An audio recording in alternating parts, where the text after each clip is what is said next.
Saudara pernah dibaptis? Apa yang rasakan saudara pada dibaptis itu? Tampol nggak nih? Tampol, bos. Bismillahirrahmanirrahim. Alhamdulillahirrabbilalamin. Segala puji dan syukur kita panjatkan kehadirat Allah Subhanahu wa Ta'ala yang telah memberikan kita nikmat iman Islam yang tiada batasnya. Tidak lupa juga salawat serta salam semoga tercurahkan kepada Nabi kita, junjungan kita, suri tauladan kita, Nabi Muhammad Sallallahu Alaihi Wasallam. Nah, sahabat beriman, di program baru 3M ini, asik 3M juga program COVID, makan, main, molor. Wah. Enggak ya, program 3M ini beda ya, ada artinya, yaitu mualaf, menampol, murtadin ya. Oh my god. Wow.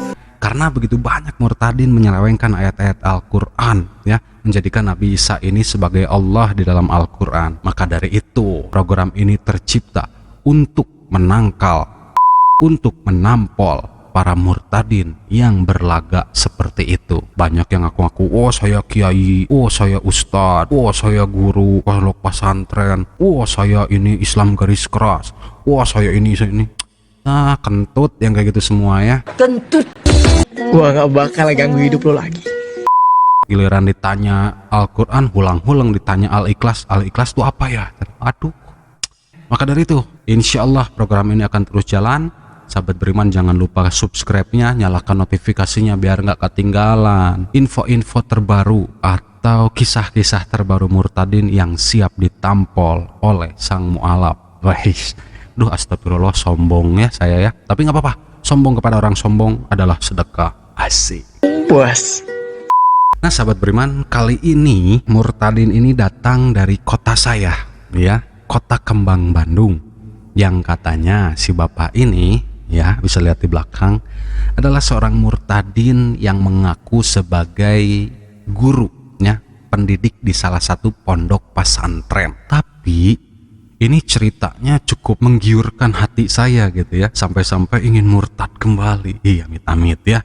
Bagus gitu ceritanya, menyayat hati ya. Jadi si bapak ini kisahnya adalah ketika dia punya penyakit jantung, dibawa ke rumah sakit, tepatnya di Jalan Dago ya.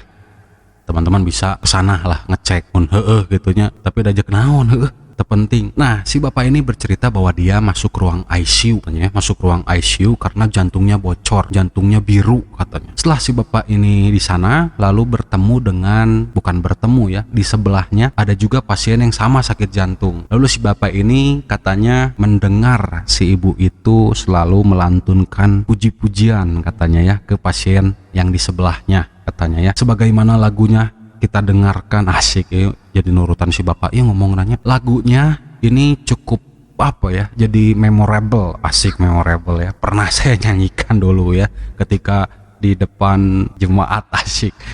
Naon dehnya ente ngomong naon. Kita denger aja lah si bapak ini cerita lagunya seperti apa sih ya. Yuk kita tampol. Tampol nggak nih? Tampol, bos. Yang nunggunya itu ibu-ibu setiap pagi, setiap siang, sore, bahkan setiap malam suka menyanyi dan memberikan doa kepada pasien itu. Seperti mana pujiannya? Seperti ini. Bagaikan bejana siap dibentuk, asik, demikian hidupku di iya, tanganmu. Ulala. Dengan urapan kuasa rohmu, ku dibaharui selalu. Begitu saya mendengarkan nyanyian itu, si bapaknya nggak nerusin lagunya, sahabat beriman. Puas. Nah, ketika si bapak mendengar lagu pujian itu, katanya hatinya merasa tenang. Coba denger nih ya, kita play, oke? alunan suara si ibu itu, jadi saya itu agak tenang. Tapi saya yakin bahwa kata-kata si ibu itu akan menyembuhkan penyakit saya. Saya belum percaya waktu itu karena saya agama Islam, bukan agama Kristen. Tapi saya baru yakin.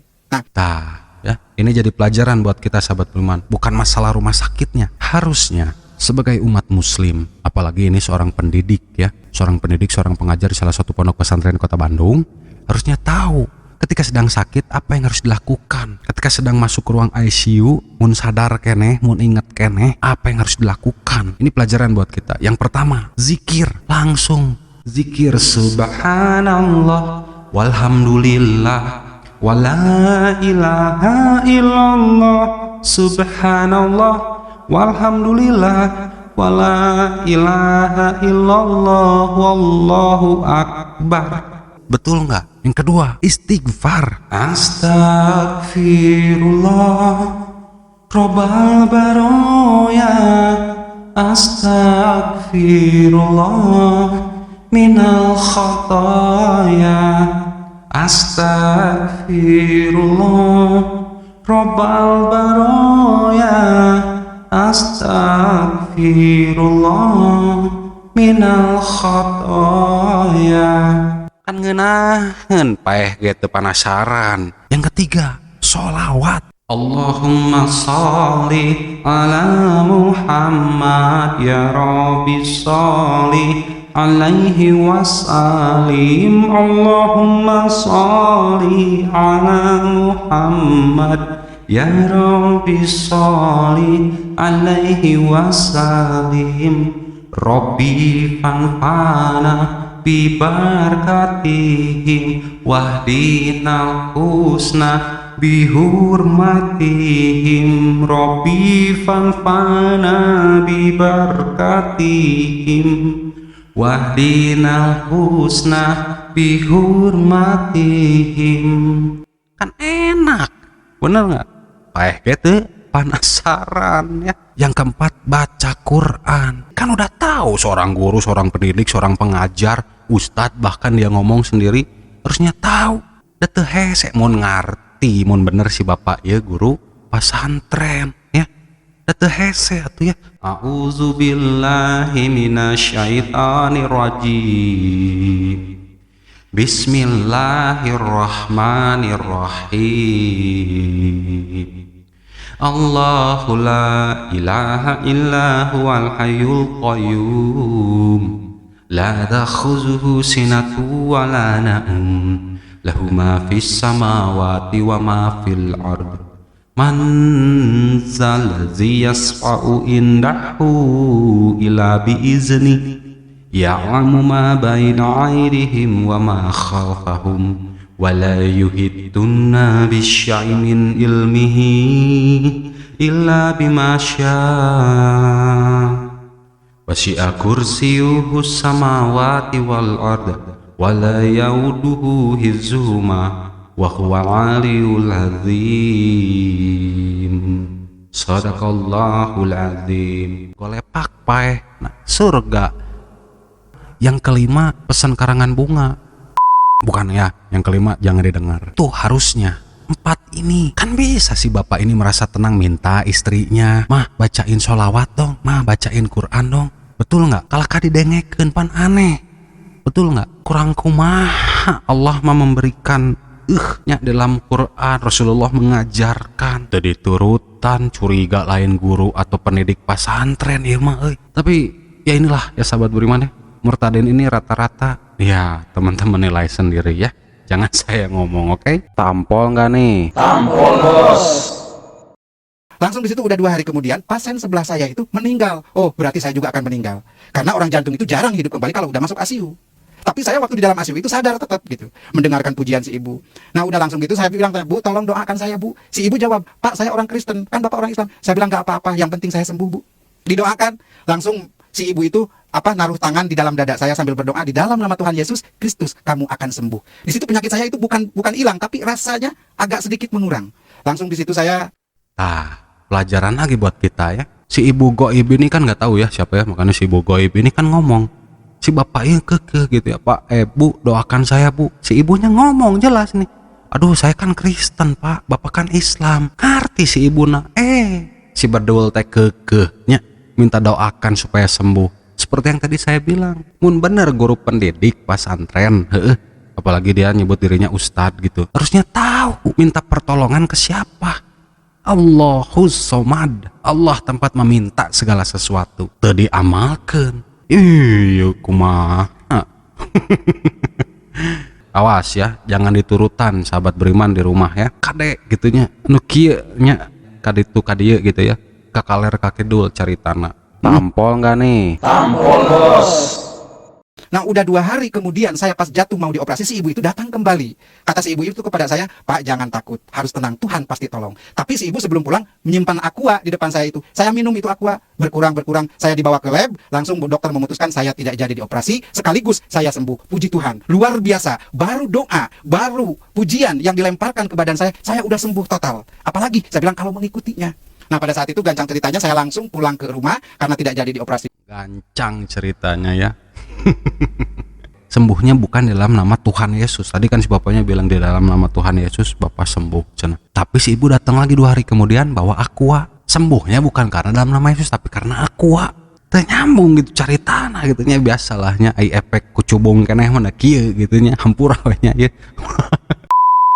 Astagfirullahalazim.